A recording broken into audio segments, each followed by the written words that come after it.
My name is Raymond Holbrook, and I'm 45 years old. 3 months ago, I was worth nearly $7 million. I owned a successful plumbing supply business, lived in a 6-bedroom colonial house, and had 2 kids in college. Today, I'm about to tell you how losing everything led me to discover something that changed my entire life. When my ex-wife Veronica and her lawyer boyfriend stripped me of everything and laughed in my face, I thought I had nothing left to live for. But sometimes God works in mysterious ways, and the biggest blessings come disguised as the worst disasters. "Ray, you're pathetic," Veronica had said, standing in the courthouse hallway with Dennis Caulfield's arm around her waist. 20 years of marriage and you never saw this coming. Some businessman you turned out to be. Dennis smirked as he adjusted his Italian suit. "Nothing personal, Raymond. Well, actually, I guess it is personal now." They both laughed, the sound echoing off the marble walls like a knife twisting in my gut. I stood there in my only remaining suit, watching them walk away with everything I'd built. The business I'd started from nothing. The house where my children took their first steps. The savings account that held $6.7 million. Even custody of Mason and Sophia, my 19-year-old twins. "Sue me," Veronica called over her shoulder. "Oh, wait, you can't afford a lawyer anymore. I'm untouchable now, Ray. Dennis made sure of that." 3 months later, I was down to my last $1,000, living in a studio apartment that smelled like mildew and defeat. That's when I remembered an old savings account my grandfather Eugene had opened when I was born. It should have had $50 in it. I figured I might as well close it out, maybe buy myself a decent meal for once. But when the bank teller pulled up that account and her face went white as a sheet, when she called her manager over with shaking hands, when they both stared at the computer screen like they'd seen a ghost, I knew something extraordinary was happening. "Mr. Holbrook," the manager said, his voice barely a whisper, "this account has been gaining compound interest since 1960.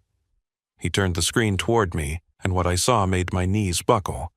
The woman who thought she'd destroyed me, the lawyer who thought he'd won, they had no idea what was coming. Because my grandfather, a simple factory worker who never made more than $15,000 a year, had just reached out from beyond the grave to save his grandson in the most spectacular way imaginable. This is that story, and trust me, you're going to want to hear every word of what happened next. I need you to understand who I was before everything fell apart, because that's the only way you'll grasp just how far I fell and how blind I'd been to what was happening right under my nose. Holbrook Plumbing Supplies started in a rented garage in Queens back in 2004. I was 25 years old with a business degree, a pregnant wife, and exactly $12,000 my father Harold had left me when he passed. Every morning at 4:30, I'd kiss Veronica's growing belly and drive to that garage, where I'd sort inventory until my first customers arrived. Contractors knew they could count on me to have what they needed when they needed it at a fair price. "You're going to work yourself to death," Veronica would say during those early years, rubbing my shoulders as I hunched over the books at our kitchen table. "The babies need a father, not just a provider." The babies were Mason and Sophia, twins who arrived during a November snowstorm. I remember holding them for the first time, these tiny perfect humans, and promising I'd give them everything I never had. My own childhood hadn't been poor exactly, but we'd always lived paycheck to paycheck. My grandfather Eugene had worked at the Chrysler factory for 40 years. My father had been a maintenance supervisor at a hospital. Good, honest work, but never quite enough to stop worrying about money. By the time the twins were 10, I'd moved the business into a 15,000-square-foot warehouse. We had 32 employees, including my brother Tommy, who ran the delivery fleet, and my cousin Frank, who handled commercial accounts. Thursday mornings, I'd meet with Walter Drummond, my accountant, at Murphy's Diner on Fordham Road. "Ray, you've built something special here," Walter would say, spreading out the quarterly reports between our coffee cups and plates of eggs. "Most businesses fail in the first 5 years.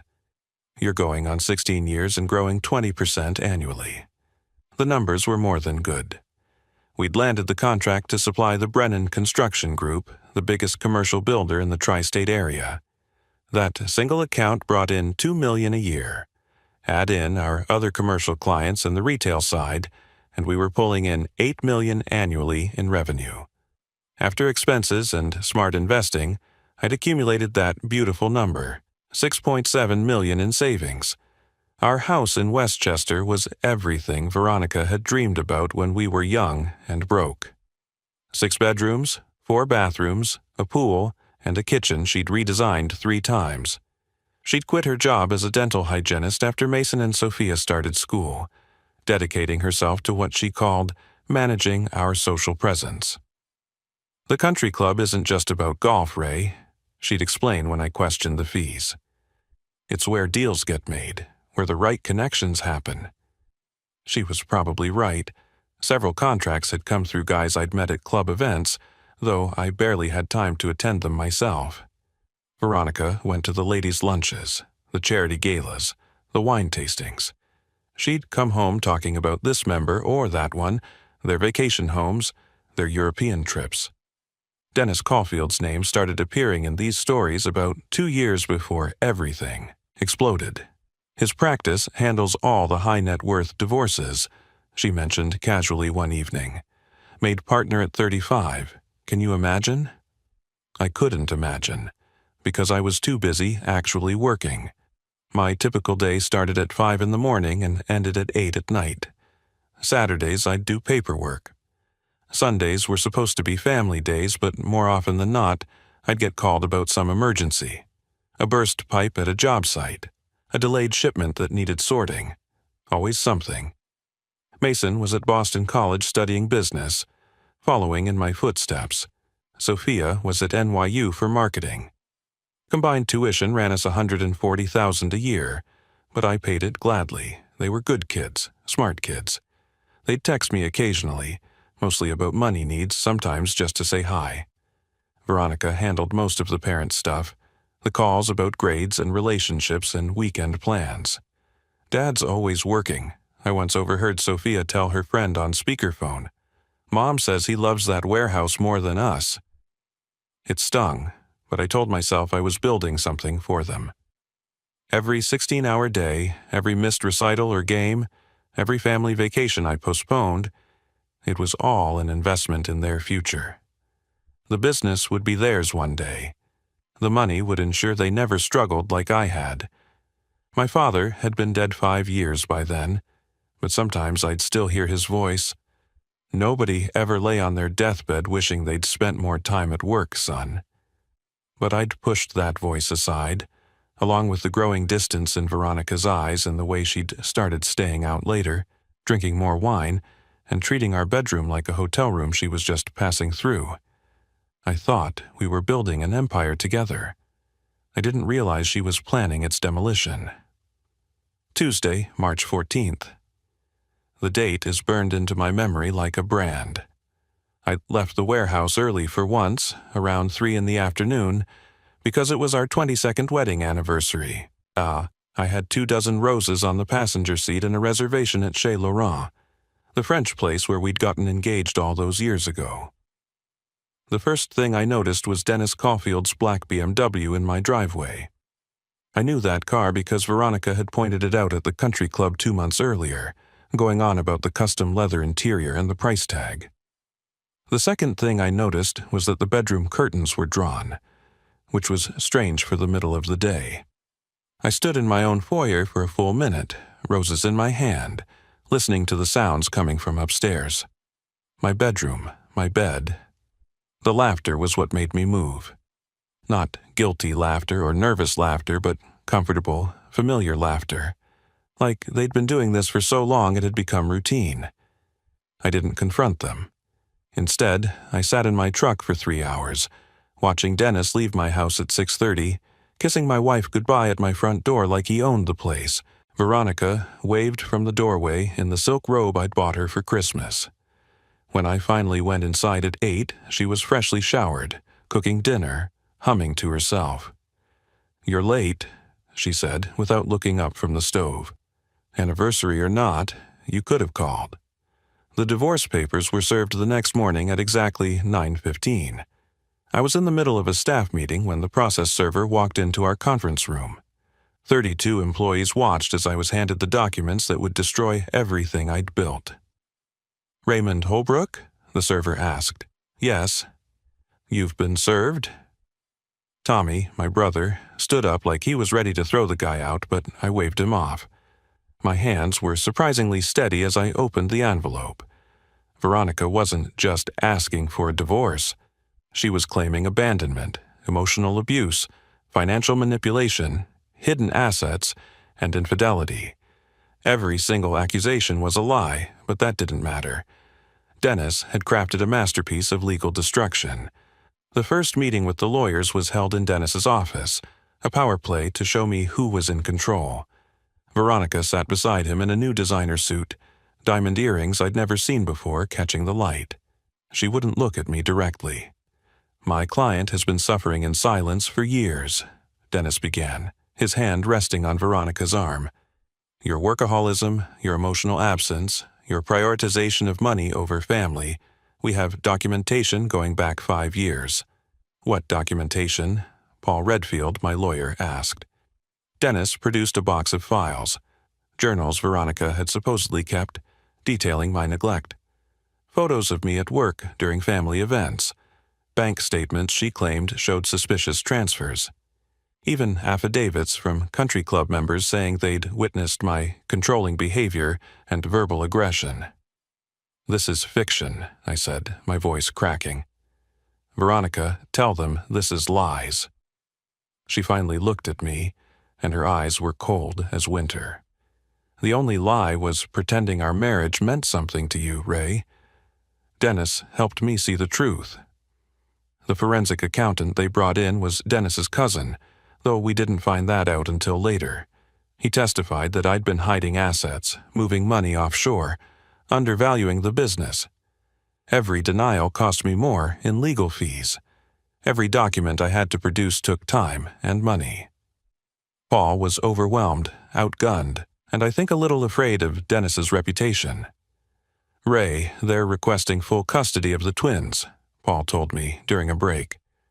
"Even though they're 19, it affects support calculations." "They're adults. How can she get custody of adults?" "Legal adults who are still dependents in college. Dennis knows every loophole. He's also golf buddies with Judge Brennan." Judge Martin Brennan. I'd actually voted for him, believing his campaign promises about fairness and family values.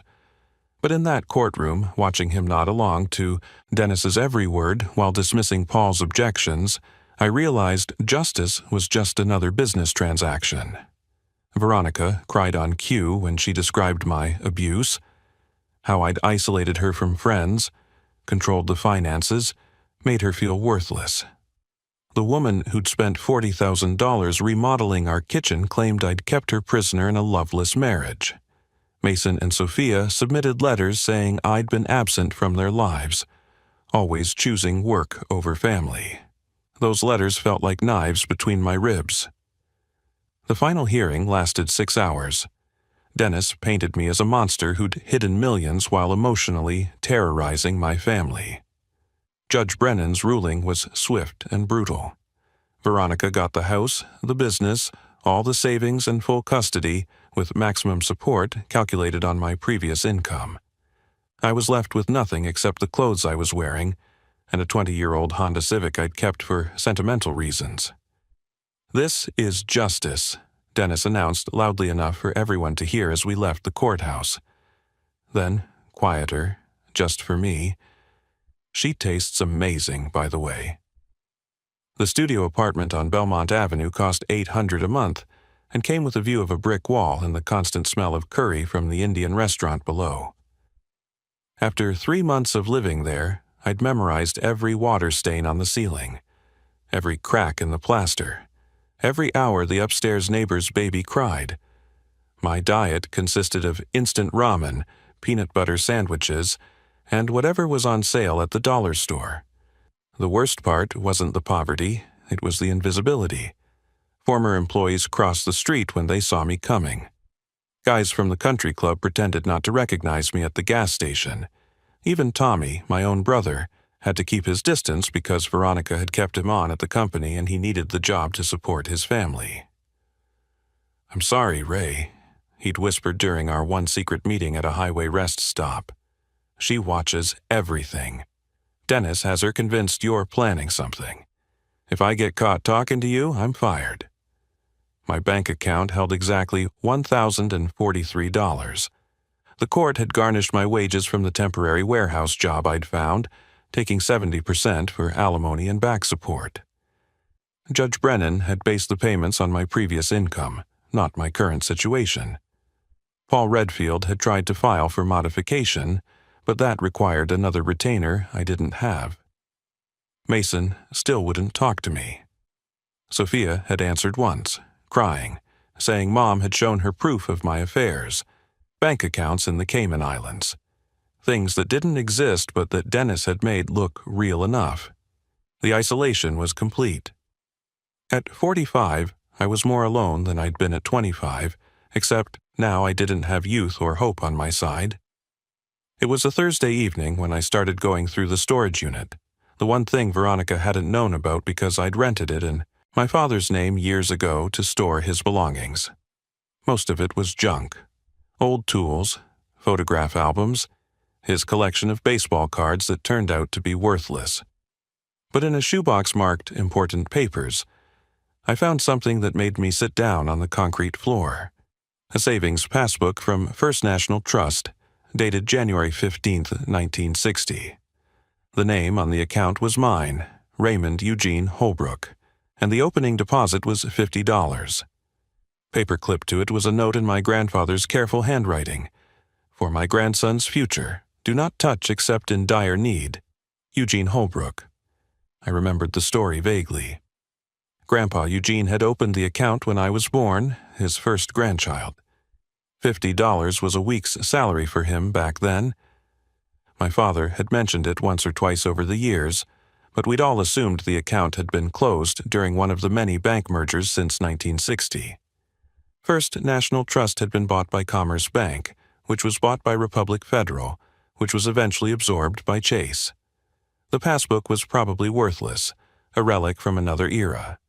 But sitting in that storage unit, surrounded by the remnants of my father's life, I felt a strange pull to see it through. My grandfather had been a simple man who worked the Chrysler assembly line for 40 years. He'd died when I was 10, but I remembered his hands, scarred and strong, and how he'd always slip me $1 when my parents weren't looking. "Save half, spend half," he'd always say. "Time makes money grow, Raymond, remember that."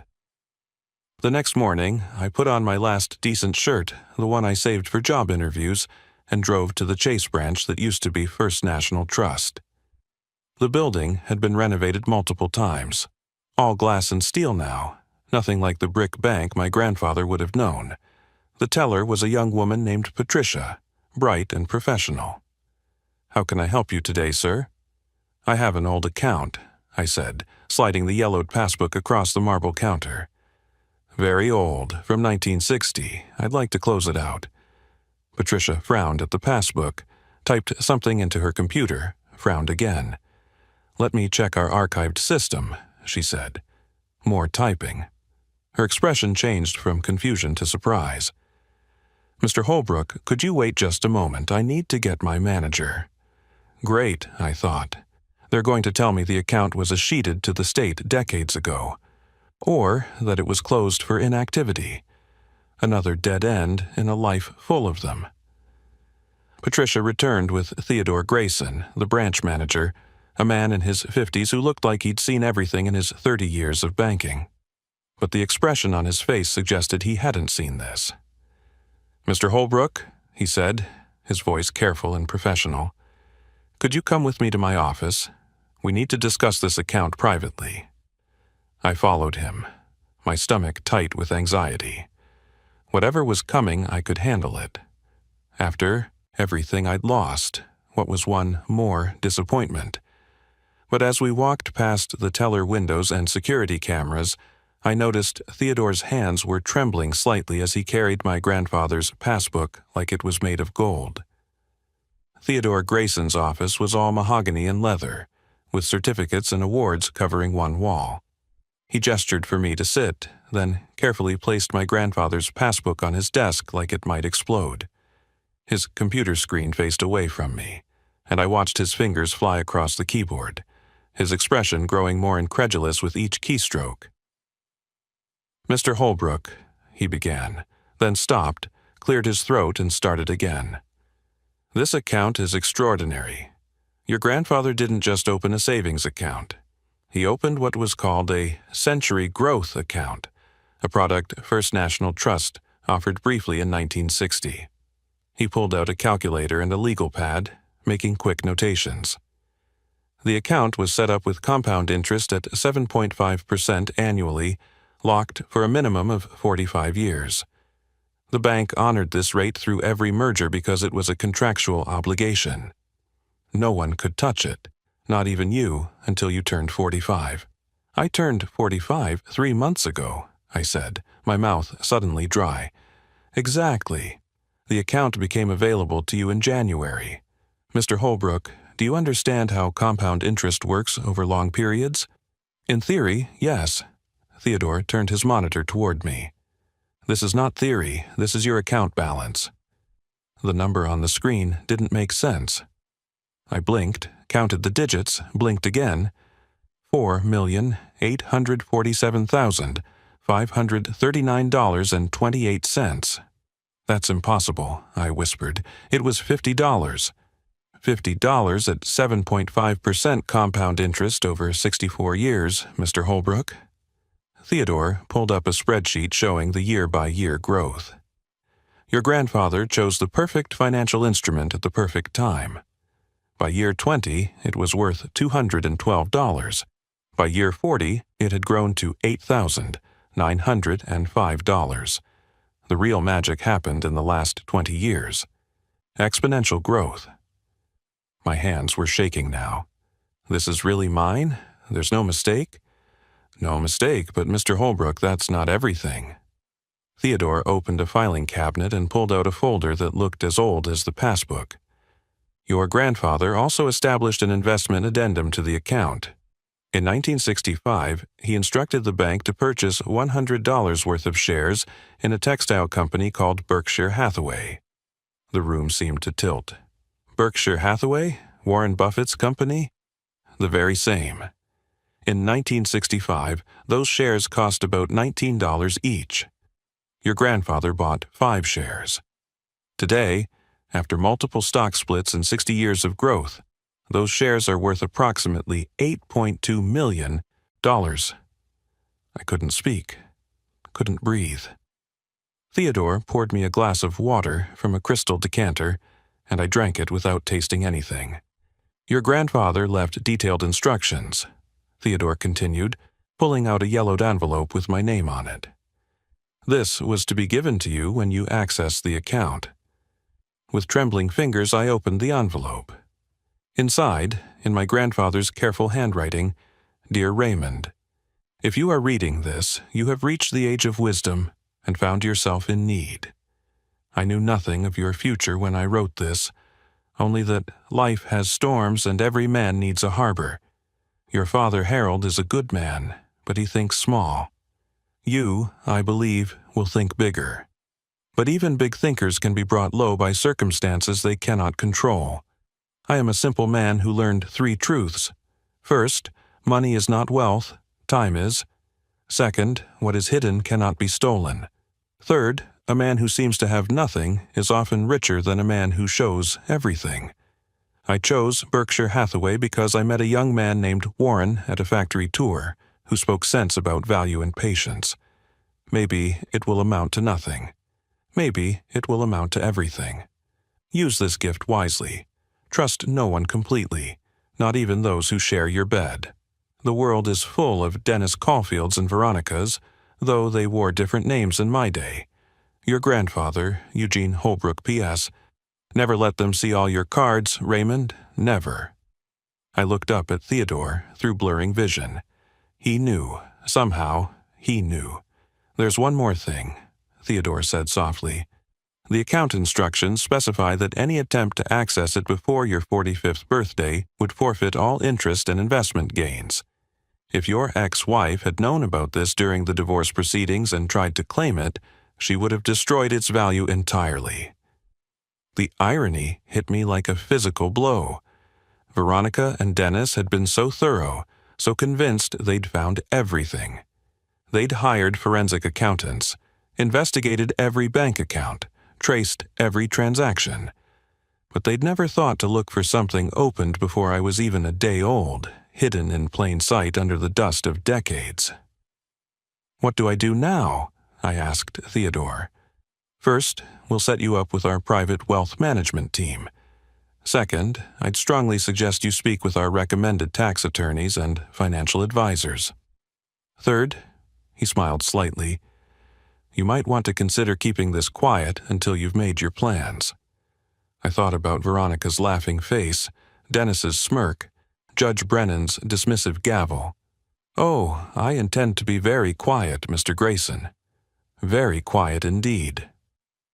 I walked out of that bank a different man than the one who'd walked in. Not just because of the money, but because I finally understood what my grandfather had tried to teach me. Real power isn't what you show the world. It's what you keep hidden until the moment is right. For 2 weeks, I continued living in that studio apartment, eating ramen, going to my warehouse job. I told no one about the fortune sitting in my new accounts. Instead, I met quietly with Arthur Blackstone, the most feared attorney in New York, and, ironically, Dennis Caulfield's former mentor. Dennis was my protégé, Arthur told me during our first meeting in his penthouse office. Brilliant, ruthless, and completely without ethics, I've been waiting for the right case to teach him a lesson. Arthur's investigation uncovered everything. Dennis and Judge Brennan weren't just golf buddies. They had a financial arrangement involving favorable rulings for kickbacks. The forensic accountant who'd testified against me was Dennis's cousin, had lied about his credentials, and had fabricated evidence. Veronica had been having affairs for 3 years, not just with Dennis, but with 2 other men from the country club. "We're going to file for fraud, judicial misconduct, and racketeering," Arthur explained.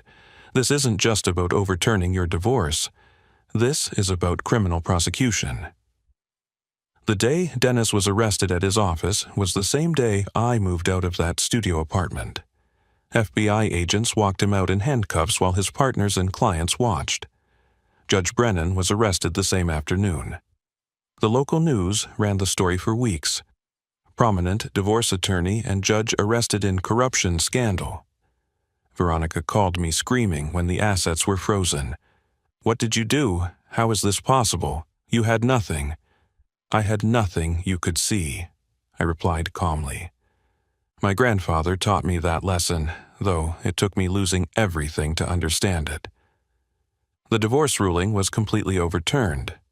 Veronica had to return the house, the business, and what was left of the money she hadn't already spent on jewelry, cars, and cosmetic surgery.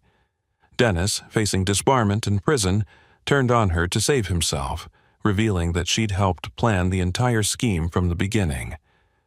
Mason and Sophia came to see me after the truth came out. They'd been shown fake documents, told elaborate lies, manipulated by their mother into believing I was a monster. "Dad, we're so sorry," Sophia sobbed in my arms. She showed us bank statements, photos, everything looked so real. "You're my children," I told them. "There's nothing to forgive. You were victims too." I sold Holbrook Plumbing Supplies 6 months later for $12 million to Brennan Construction, who still needed a reliable supplier and wanted to distance themselves from the scandal. Combined with my grandfather's gift, I had more money than I'd ever dreamed of. But I lived modestly, buying a simple 3-bedroom house in a quiet neighborhood. I established the Eugene Holbrook Foundation, focusing on financial literacy for working-class families. Every month, I teach classes at the community center, explaining compound interest, long-term investing, and the patient accumulation of wealth. I tell them about my grandfather, the factory worker who understood money better than any Wall Street banker. Time is your greatest asset, I tell every class. Not what you earn, but how long you let it grow. Tommy runs the foundation's day-to-day operations now. We've helped 300 families start their own investment accounts, teaching them what my grandfather knew instinctively, that wealth isn't about showing off, it's about security, patience, and playing the long game. Veronica works as a receptionist at a dental office now, the same type of job she had when we met. She's living with her sister, driving a 10-year-old Toyota. Dennis was disbarred and sentenced to 3 years in federal prison. Judge Brennan got 5 years and lost his pension. Sometimes justice does win, it just takes patience. But here's what I really learned from all of this. My grandfather Eugene, who never made more than $15,000 a year, who worked the same assembly line job for 4 decades, who wore the same suit to church for 20 years, he understood something fundamental about life. The race doesn't always go to the swift or the battle to the strong. Sometimes it goes to the patient, the careful, the ones who understand that true power lies not in what you display but in what you keep hidden. I keep his photo on my desk now, right next to that old savings passbook. When young entrepreneurs come to the foundation bragging about their quick wins and flashy deals, I point to that photo. This man turned $50 into $13 million, I tell them. Not through tricks or schemes or stepping on others, but through patience, wisdom, and understanding that time, properly used, is the most powerful force in the universe. Every night before bed, I read his note again. Never let them see all your cards, Raymond, never. He was right. The best hand is the one nobody knows you're holding until the moment you lay it on the table and take everything. If you enjoyed this story, please like the video and share it with someone who needs to hear that patience and wisdom can overcome any betrayal. Leave a comment below about a time when patience paid off in your life. And don't forget to subscribe to the channel for more stories of triumph over adversity.